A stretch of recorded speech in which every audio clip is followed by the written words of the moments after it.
Hello mga ka-journey, andito po tayo sa simbahan ng Greenbelt. Tara na! Jo-journey ako!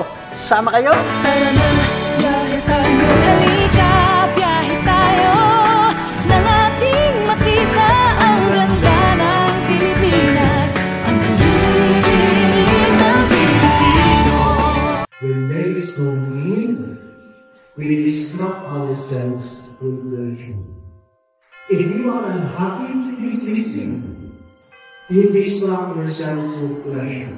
Food, maybe anything.